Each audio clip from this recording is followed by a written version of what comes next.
Hello everyone, আজকে আমরা পরিবেশ বান্ধব শক্তি চ্যাপ্টারের কিছু গুরুত্বপূর্ণ প্রশ্ন নিয়ে আলোচনা করব, যেগুলো আগামী যে তোমাদের ইউনিট টেস্ট রয়েছে অর্থাৎ সেকেন্ড ইউনিট টেস্টের জন্য ভীষণ গুরুত্বপূর্ণ।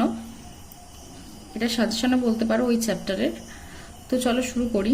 প্রথমে আমি তোমাদের প্রশ্নগুলো নিয়ে আলোচনা করি, তারপরে উত্তরগুলো নিয়ে আলোচনা করব। কি কি প্রশ্ন দিয়েছি দেখো। প্রথমে 1 নম্বরে দিয়েছি 5টা প্রশ্ন। একটি জীবাশ্ম জ্বালানির নাম লেখো। প্রথম পেট্রোলিয়াম উৎপাদন কোন মহাদেশে শুরু হয়? উদ্ভিদ এবং প্রাণীর দেহে কোন শক্তি পরিবর্তিত হয়ে আবদ্ধ থাকে? পশ্চিমবঙ্গে কোথায় বায়ুকল দেখতে পাওয়া যায়? অপারেশন করার আগে ছুরি কাছে নির্বীজ করতে কোন শক্তি ব্যবহার করা হয়?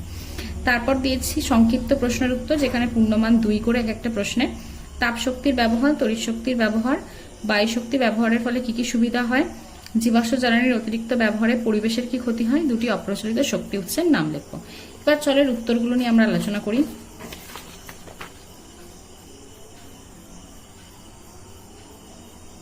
একটি জীবাশ্ম জ্বালানির নাম কয়লা। প্রথম পেট্রোলিয়াম উৎপাদন শুরু হয় আমেরিকা মহাদেশে। উদ্ভিদ এবং প্রাণীর দেহে সৌরশক্তি পরিবর্তিত হয়ে আবদ্ধ থাকে। পশ্চিমবঙ্গের বকখালিতে বায়ুকল দেখতে পাওয়া যায়। অপারেশন করার আগে ছুরি কাছে নির্বীজ করতে তাপশক্তি ব্যবহার করা হয়।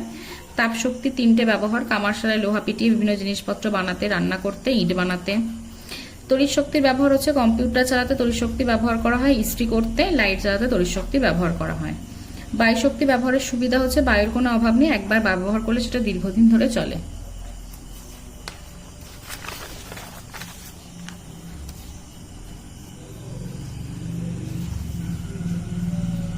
তারপর প্রশ্নটা দেখো, জীবাশ্ম জ্বালানির অতিরিক্ত ব্যবহারের ফলে পরিবেশের ক্ষতি হয়। সেটা হচ্ছে জীবাশ্ম জ্বালানি ক্রমশ শেষ হয়ে যেতে পারে। অতিরিক্ত ব্যবহারের ফলে পরিবেশ দূষিত হতে থাকবে, এতে সাধারণ মানুষের জীবনযাত্রার অসুবিধা হবে।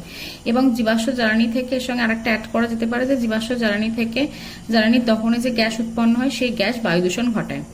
2টি অপ্রচলিত শক্তি উৎসের নাম হলো সৌরশক্তি বা মাটির নিচের তাপশক্তি। এই প্রশ্নটা হচ্ছে আমি আমার ছাত্রছাত্রীদের পরীক্ষা নিয়েছিলাম, তো তাদের মধ্যেই একজন এই উত্তরটা করেছে, সেই উত্তরটা আমি তোমাদের সঙ্গে শেয়ার করলাম।